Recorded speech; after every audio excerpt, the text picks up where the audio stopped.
High smart students, welcome to smart tutorial hub. আরও একটা নতুন ভিডিওতে সবাইকে স্বাগত জানাই।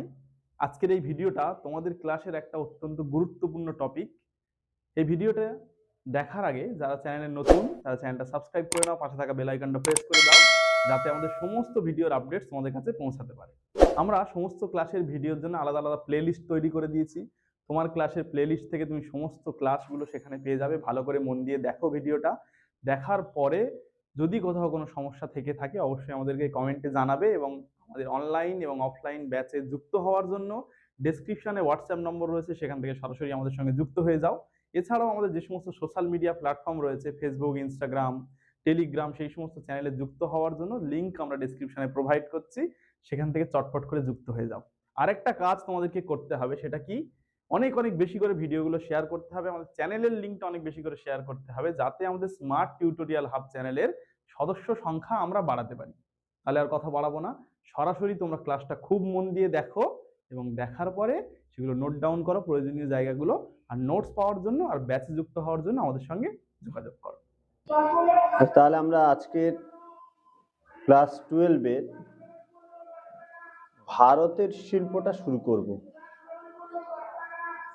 আগে এখান থেকে কি কি আছে সিলেবাসটা আমাদের বুঝতে হবে, তারপরে পড়ানো শুরু হবে। ভালো করে শোনো। শিল্প এখানে মেনলি 7টা মেন টপিক আছে শিল্পেতে। 1, লৌহ ইস্পাত শিল্প, ভারতের, বিশ্বের না, ভারতের লৌহ ইস্পাত শিল্প। 2, খাদ্য প্রক্রিয়াকরণ শিল্প। 3, কাগজ শিল্প। 4, সামুদ্রিক মৎস্য আহরণ শিল্প। 5, পেট্রো রসায়ন শিল্প। 6, তথ্য প্রযুক্তি শিল্প। 7, মোটর গাড়ি বা অটোমোবাইল শিল্প। এই 7টা ইউনিটের উপর সমস্ত কিছু হবে। বুঝতে পেরেছো? তাহলে লৌহ ইস্পাত শিল্প আছে, পেট্রো রসায়ন শিল্প আছে, তথ্য প্রযুক্তি শিল্প আছে, মোটর গাড়ি নির্মাণ শিল্প বা অটোমোবাইল শিল্প আছে, কাগজ শিল্প আছে, তোমার খাদ্য প্রক্রিয়াকরণ শিল্প আছে, তোমার সামুদ্রিক মৎস্যচারণ ক্ষেত্র। এই 7টা টপিক নিয়ে তোমাদের এখান থেকে। তো প্রথমে আমরা একটা জিনিস আলোচনা করে নিই। প্রথমে শিল্প থেকে 3 নম্বরের প্রশ্নগুলো লিখে নাও, তারপরে এক এক করে আমি আলোচনা। প্রথমে প্রশ্নের মান 3।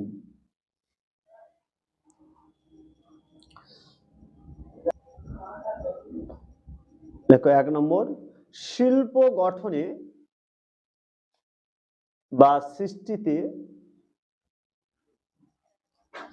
কাঁচা মালের ভূমিকা।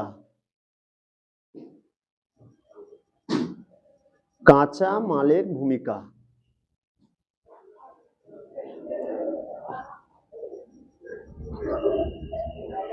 2 নম্বর, পূর্ব ও মধ্য ভারতে লৌহ ইস্পাত শিল্প কেন্দ্রীভবনের কারণগুলি লেখো। লৌহ ইস্পাত শিল্পের কেন্দ্রীভবনের কারণগুলি লেখো।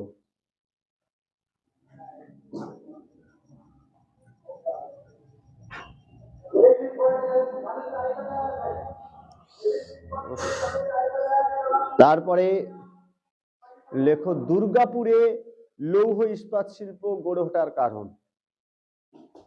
দুর্গাপুরে লৌহ ইস্পাত শিল্প গড়ে ওঠার কারণ।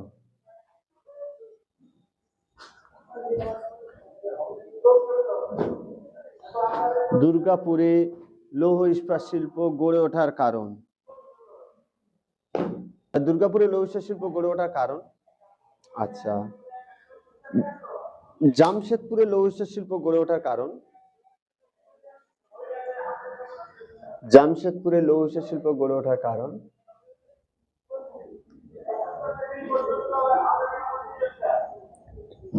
জামশেদপুরে লৌহ ইস্পাত শিল্প গড়ে ওঠার কারণ।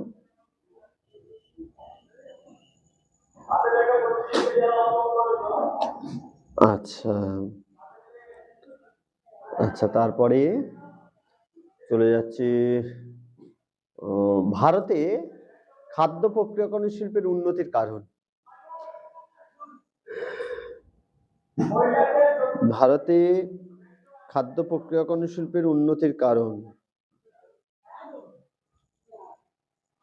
ভারতে খাদ্য প্রক্রিয়াকরণ শিল্পের উন্নতির কারণ।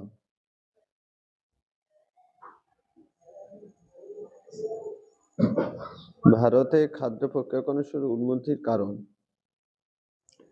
তা বলে ভারতে খাদ্য প্রক্রিয়াকরণ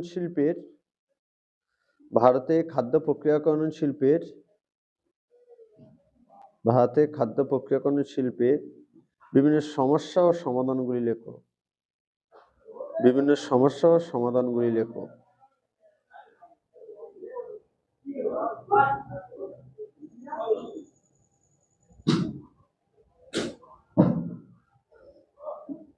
বিভিন্ন সমস্যা ও সমাধানগুলি লেখো। আচ্ছা, তারপর লেখো ভারতে কাগজ শিল্পের উন্নতির কারণগুলি লেখো।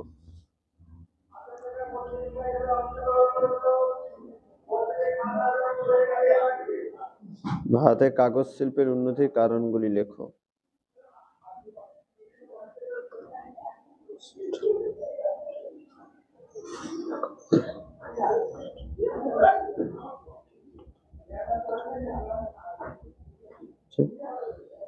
আচ্ছা, তারপর লেখো পশ্চিম ভারতে কাপড় বয়ন শিল্প গড়ে ওঠার কারণ।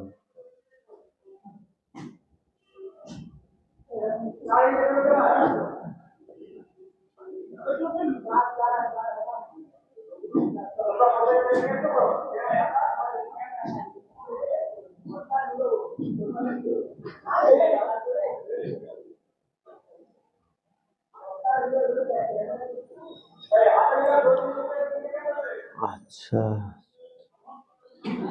ভারতে মোটর গাড়ি বা অটোমোবাইল শিল্পের উন্নতির কারণগুলি লেখো। ভারতে মোটর গাড়ি নির্মাণ শিল্পের উন্নতির কারণগুলি লেখো। ভারতে মোটর গাড়ি নির্মাণ শিল্পের উন্নতির কারণগুলি লেখো।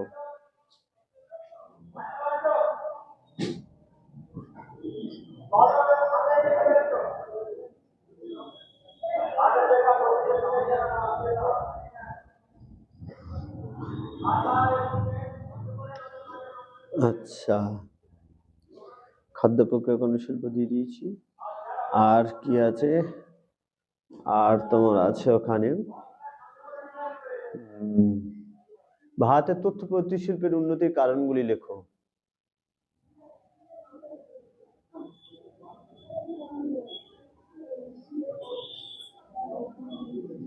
ভারতের তথ্য প্রযুক্তি শিল্পের উন্নতির কারণগুলি লেখো।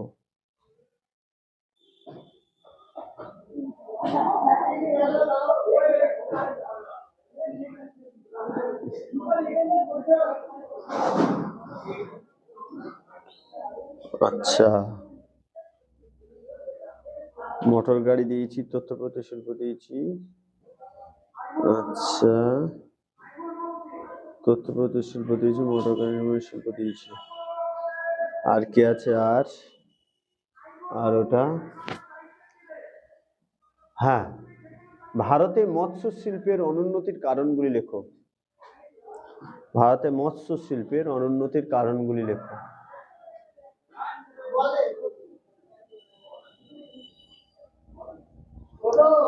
ভারতে মৎস্য শিল্পের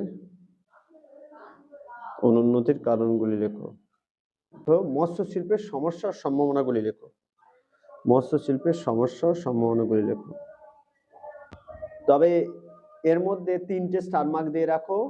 পূর্ব মধ্য ভারতে লৌহ শিল্প গড়ে ওঠার কারণ, স্টার মার্কস। ভারতে খাদ্য প্রক্রিয়াকরণ শিল্পের উন্নতির কারণ, আর হচ্ছে মোটর গাড়ি নির্মাণ শিল্পের উন্নতির কারণ। এই 3টে ভালো করে পড়তে হবে। এইবার চলে আসি আমরা 2 নম্বরের প্রশ্নের মান 2 নম্বরের প্রশ্নে চলে আসি।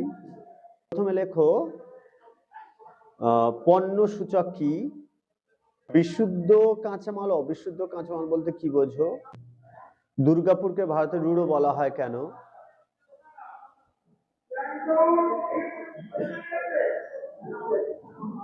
দুর্গাপুরকে ভারতের রুড়ো বলা হয় কেন? দুর্গাপুরকে ভারতের রুড়ো বলা হয় কেন? আচ্ছা, আর কি আছে?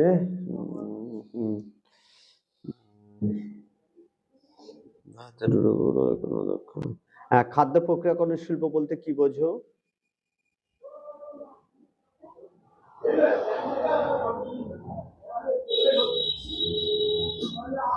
কাগজ শিল্পের কাঁচামালগুলি কি কি? কাগজ শিল্পের কাঁচামালগুলি কি কি? সামুদ্রিক মৎস্যচারণ ক্ষেত্র বলতে কি বোঝো? সামুদ্রিক মৎস্যচারণ ক্ষেত্র বলতে কি বোঝো?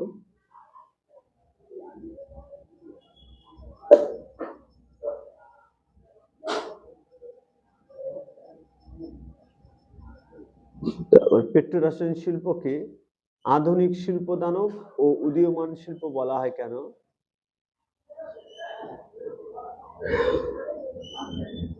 আধুনিক শিল্প দানব ও উদীয়মান শিল্প বলা হয় কেন? আচ্ছা, আউটসোর্সিং কি? অনুসারী শিল্প কি? হ্যাঁ, পরিবহনের দোলক নীতি বলতে কি বোঝো? সংযোজন ভিত্তিক শিল্প কি?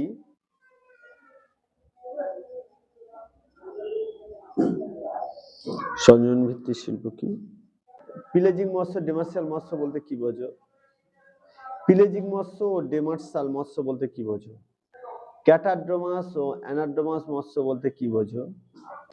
আচ্ছা, এইবার তাহলে আমরা মোটামুটি এইগুলো এবার এক এক করে বলি। প্রথমে আমরা বলি, তুমি সবাই জানো বিশুদ্ধ কাঁচামাল কি আর অবিশুদ্ধ কাঁচামাল কি তোমরা জানো, তবে একবার বলে দিচ্ছি না, যে সমস্ত কাঁচামাল শিল্পে নিয়োজিত করলে সমপরিমাণ দ্রব্য উৎপাদিত হয়। অর্থাৎ কি, মানে তুমি যতটা কাঁচামাল নিয়োজিত করবে সমপরিমাণ দ্রব্যটা তুমি পাবে, কম হবে না। তুমি যদি 10 কিলো, ধরো লৌহ ইস্পাত শিল্পে 10 কিলো তুমি কাঁচামাল দিলে, তুমি 5 কিলো পাবে।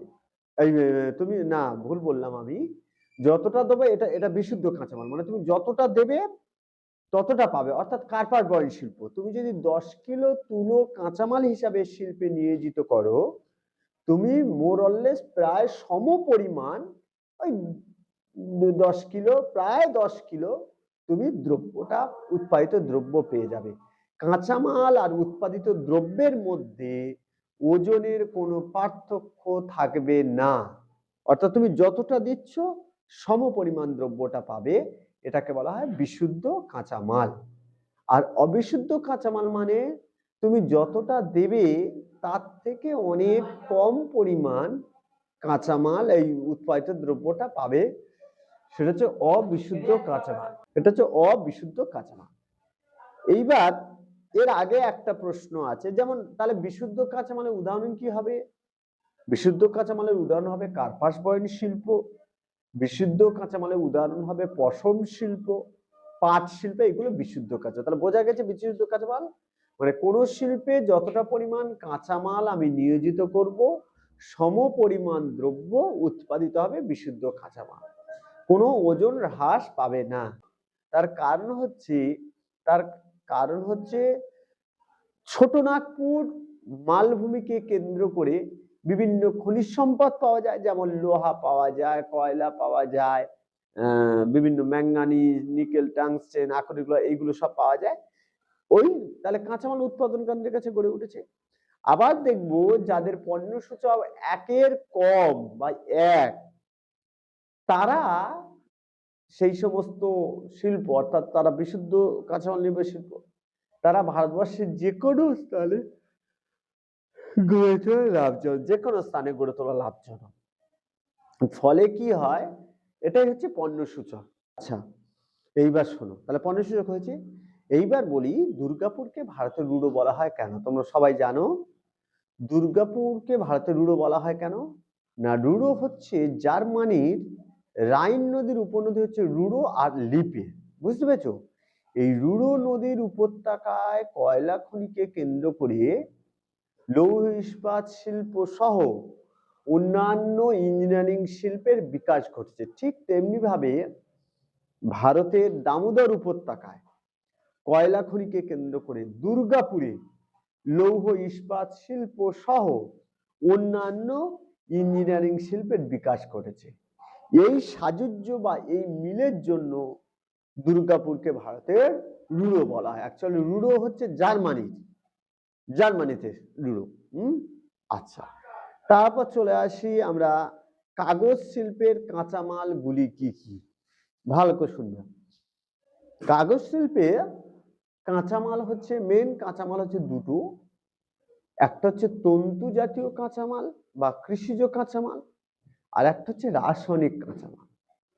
তন্তু জাতীয় কাঁচামালটা কি কি না, সাবাই ঘাস, সরলবর্গীয় অরণ্য, আর হচ্ছে বাঁশ।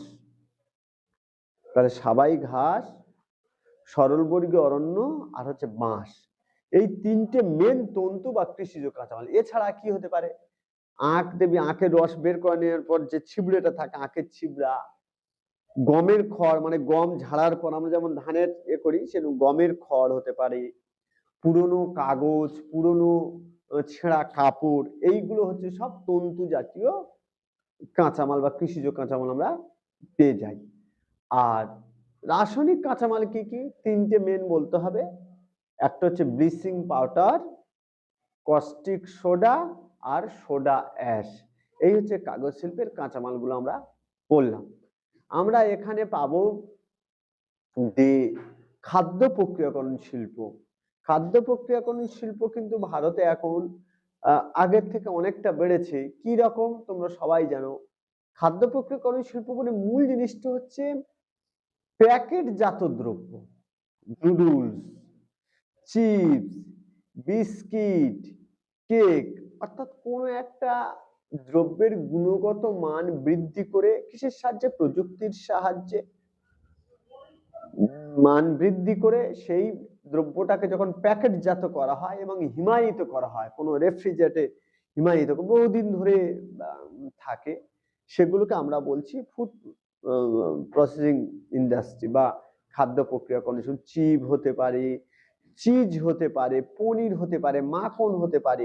আচ্ছা, এইবার অনুসারী শিল্প কাকে বলবো না, যখন কোনো প্রধান শিল্পে কাঁচামাল বা উৎপাদিত দ্রব্যের উপর নির্ভর করে তার আশেপাশে ছোট ছোট শিল্প গড়ে ওঠে, সেটাকে আমরা বলছি অনুসারী শিল্প। যেমন পেট্রোরসায়ন শিল্পের কাছে অনেকগুলো শিল্প গড়ে ওঠে, অর্থাৎ রবার শিল্প, কীটনাশক সার শিল্প, রাসায়নিক শিল্প, রং শিল্প প্রভৃতি শিল্প গড়ে, এটাকে বলা অনুসারী শিল্প। আর আমরা পাচ্ছি কি, যে পরিবহনের দোলক নীতি, আমরা বলেওছিলাম আগে, থার্ড সেমিস্টার সম্ভবত ছিল, যে দূরবর্তী স্থানে কোনো পণ্য আদান প্রদানের মধ্য দিয়ে পরিবহন ব্যয়টা যখন দুটো শিল্পাঞ্চলের মধ্যে সমান দুটো ভাগে ভাগ হয়ে যায়, সেটাকে বলা হয় পরিবহনের। জিনিসটা কি আমি বলছি, ভালো করে শোনো। ধরো ওই জায়গাটা দুর্গাপুর, এই জায়গাটা রৌকেল্লা, ভালো করে বুঝবে। রৌকেল্লা যেটা উড়িষ্যা রৌকেল্লা আর পশ্চিমবঙ্গের দুর্গাপুর, রৌকেল্লাতে আকরিক লোহা পাওয়া যায়, দুর্গাপুরে আকরিক লোহা ততটা পাওয়া যায় না। দুর্গাপুরে কয়লা পাওয়া যায়, এখানে কয়লা পাওয়া যায় না। তাহলে সাপোজ ধরো যে কোনো একটা সাইড থেকে ধরলে হয়, ওখান থেকে যে রেল ওয়াগান গুলো আসছে কয়লা ভর্তি করে নিয়ে রৌকেল্লা আসছে, আবার ফিরতি পথে রৌকেল্লা থেকে আকরিক লোহা নিয়ে গিয়ে এখানে ফেলছে, তখন এই দুর্গাপুর এবং রৌকেল্লা এই যে পরিবহন ব্যয়টা, সাপোজ ধরো পরিবহন 1 লাখ টাকা হলো, তখন 50,000 করে ভাগ হয়ে যায়। এতে কি হয়, উৎপাদন ব্যয়টা কম হয়। তাহলে এই ক্ষেত্রে কি হয়, পরিবহন ব্যয়টা দুটো সমান ভাগে ভাগ হয়ে যায়, এইটাকে বলা হয় পরিবহনের দোলক নীতি। আচ্ছা, তারপর আছে তোমার আউটসোর্সিং। কি আউটসোর্সিং হচ্ছে, ভালো করে শুনবে, একটা তথ্য প্রযুক্তি শিল্পের সঙ্গে জড়িত, যখন কোনো সংস্থা উন্নত মান উন্নত দক্ষতা, কম সময় এবং কম টাকায় যখন অন্য কোনো সংস্থার মাধ্যমে কাজ করিয়ে নেয় সেটাকে বলা হয় আউটসোর্সিং। এটা কোন শিল্পের সঙ্গে যুক্ত? তথ্য প্রযুক্তি শিল্পের সঙ্গে যুক্ত। আচ্ছা, আর আছে কি? হ্যাঁ, ইঞ্জিনিয়ারিং বা পূর্ত শিল্প। ভালো করে শুনে নাও। ইঞ্জিনিয়ারিং যে উন্নত কারিগরি ও প্রযুক্তিবিদ্যার সাহায্যে ভারী অথবা হালকা, জটিল অথচ সূক্ষ্ম বিভিন্ন যন্ত্রপাতি ও যন্ত্রাংশ, কলকাবজা এইগুলো তৈরি হয়, সেগুলোকে বলা হয় আমরা ইঞ্জিনিয়ারিং শিল্প বা পূর্ত শিল্প। ইঞ্জিনিয়ারিং শিল্প বা পূর্ত শিল্প। যেমন ইঞ্জিনিয়ারিং শিল্পকে দুটো ভাগে ভাগ করা হয়, একটা হচ্ছে ভারী ইঞ্জিনিয়ারিং শিল্প, একটা হচ্ছে হালকা ইঞ্জিনিয়ারিং শিল্প। মোবাইল, ঘড়ি, এই তোমার পাখা, সাইকেল, এগুলো হালকা। আর ভারী হচ্ছে রেলগাড়ি, বড় বড় ট্রাক তৈরি, জাহাজ, এগুলো ভারী ইঞ্জিনিয়ারিং শিল্প। এই জায়গাটা তোমার এখানে। আর কি আছে বলো ওখানে? হ্যাঁ, সংযোজন ভিত্তিক শিল্পকে বলা হয় মোটর গাড়ি নির্মাণ শিল্প। তার কারণ কেন?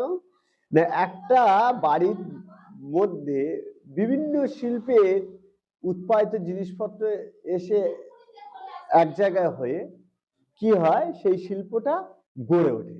ওই জন্য সংযোজন করে। ধরো মোটর গাড়ি নির্মাণ শিল্প, এক জায়গায় বডি তৈরি হচ্ছে, অন্য টাওয়ার শিল্প কারখানা থেকে টাওয়ার চলে আসছে, ইলেকট্রনিক শিল্প থেকে লাইট চলে আসছে, রং শিল্প থেকে রং চলে আসছে, তারপর সিট শিল্প চলে আসছে। বিভিন্ন শিল্প থেকে জিনিসপত্র এসে একটা বিল্ডিং এ জমা হচ্ছে, হয়ে সেই শিল্পটা গ্রো করছে। এই জন্য একে বলা হয় সংযোজন ভিত্তিক শিল্প। তাহলে এই সিলিকন হচ্ছে একটা খনিজ পদার্থ যেটা কম্পিউটারে হার্ডওয়্যারের ইন্টিগ্রেটেড ডেটা তৈরির ক্ষেত্রে এটা কাজে লাগে। হ্যাঁ, ইন্টিগ্রেটেড চিপ তৈরির ক্ষেত্রে কাজে লাগে। তেমনি আমেরিকা যুক্তরাষ্ট্রে ক্যালিফোর্নিয়ায় সান্টারা ভ্যালিতে এই সিলিকন খনিজকে কেন্দ্র করে সারা বিশ্বের বৃহত্তম তথ্য প্রযুক্তি শিল্প গড়ে উঠেছে, যেটা পৃথিবী বিখ্যাত আমেরিকা যুক্তরাষ্ট্রে। ঠিক তেমনি ভাবে আমাদের বেঙ্গালুরুতে, ভারতবর্ষে সিলিকন খনিজকে কেন্দ্র করে বৈদ্যুতিক শিল্প বা ইন্টারনেট শিল্প গড়ে উঠেছে, ভারতবর্ষের মধ্যে বৃহত্তম। তাই এই সাদৃশ্যের জন্য বেঙ্গালুরুকে বলা হয় সিলিকন ভ্যালি। সিলিকন হচ্ছে একটা খনিজের নাম। এটা কোথায় আছে? মেন গড়ে উঠেছিল আমেরিকা যুক্তরাষ্ট্রের ক্যালিফোর্নিয়া। আর কি? হ্যাঁ, পিলেজিক মৎস্য মানেটা কি? না, যেসব মাছ সমুদ্র জলের উপরি অংশে বসবাস করে, যারা আকৃতিতে ছোট হয়, যারা একসঙ্গে ঝাঁকে ঝাঁকে ঘুরে বেড়ায়, এবং যে সমস্ত মাছগুলো খেতে সুস্বাদু। তাহলে কি কি বললাম? যারা সমুদ্রপৃষ্ঠের উপরে অবস্থান করে, যারা আকৃতিতে ছোট, এরা খেতে খুব সুস্বাদু, তাদেরকে আমরা বলছি হচ্ছে পিলেজিক মৎস্য। এদের উদাহরণ হচ্ছে হেরিং মৎস্য, ম্যাকারেল মৎস্য। এই মৎস্য এইগুলো হচ্ছে হেরিং, ম্যাকারেল, এইগুলো হচ্ছে সব পিলেজিক মৎস্য। ডিমার্সাল মৎস্যটা ঠিক ওর উল্টোটা, অর্থাৎ যে মাছগুলো সমুদ্রের গভীরে বসবাস করে, যারা আকৃতিতে বড় হয়, যারা একক বা বিচ্ছিন্নভাবে অবস্থান করে। তা এই হচ্ছে ডিমার্সাল মৎস্যটা, যে সমস্ত মাছগুলো সমুদ্র জলের গভীরে বসবাস করবে, যারা আকৃতিতে খুব বড় হবে, যারা খেতেটা অতটা সুস্বাদু নয়, তাদেরকে বলা হয় ডিমার্সাল মৎস্য। অ্যানাড্রোমাস, ক্যাটাড্রোমাস। আমরা পড়েছিলাম অ্যানাবেটিক বায়ু, আমরা পড়েছিলাম ক্যাটাবেটিক বায়ু। হ্যাঁ, অ্যানা মানেটা কি? গ্রিক শব্দে অ্যানা, ANA। অ্যানা শব্দের অর্থ হচ্ছে নিচ থেকে উপরের দিকে ওঠা, ক্যাটা মানে উপর থেকে নিচের দিকে আসা। তাহলে যেসব মাছ বছরের অধিকাংশ সময় সমুদ্রের লোনা জলে বসবাস করে, কিন্তু একটা নির্দিষ্ট সময় বা ডিম পাড়ার সময় নদীর মিষ্টি জলে চলে আসে। সেটাকে মানে নদী যে সমুদ্রে ছিল একটা নির্দিষ্ট ঋতুতে চলে আসছে নদীর মিষ্টি জলে, এটাকে বলা হয় অ্যানাড্রোমাস মৎস্য। যেমন হচ্ছে ভারতের মাছ, ওই কি যেন ইলিশ মাছ যেটা খাই আমরা, ইলিশ মাছ হচ্ছে অ্যানাড্রোমাস মৎস্য, মানে ওর আদি বাসস্থান কিন্তু সমুদ্রে। এবার বর্ষাকালে বা ডিম পাড়ার সময় ও কিন্তু নদীর মিষ্টি জলে চলে আসে, তখনই মাঝিরা ও ধরে ফেলে। হ্যাঁ, আর যে সমস্ত মাছগুলো বছরের বেশিরভাগ সময় নদীর মিষ্টি জলে বসবাস করে, কিন্তু ডিম পাড়ার সময় বা বর্ষাকালে তারা সমুদ্রের নোনা জলে গিয়ে বসবাস করতে পারে, এটাকে বলা হয় ক্যাটারডোমাস মৎস্য, মানে উপরে ছিল নিচে চলে এসছে। যেমন ইল মাছ, ইল, স্যামন মাছ, দন্ত সাজে ফেলা আকার, মো দন্ত, ইল মাছ, স্যামন মাছ, এইগুলো হচ্ছে। পেট্রোলিয়াম শিল্প উদীয়মান শিল্প বলা হয় তার কারণ হচ্ছে অন্যান্য শিল্প যেখানে ধীরে ধীরে ধ্বংসের দিকে, সেখানে পেট্রোলিয়াম শিল্প মানুষ যত উন্নতি হচ্ছে, পেট্রোলিয়াম শিল্প প্রত্যক্ষ এবং পরোক্ষভাবে মানুষের কাজে লাগছে। ওই জন্য এই শিল্পের ভবিষ্যৎ খুব উজ্জ্বল।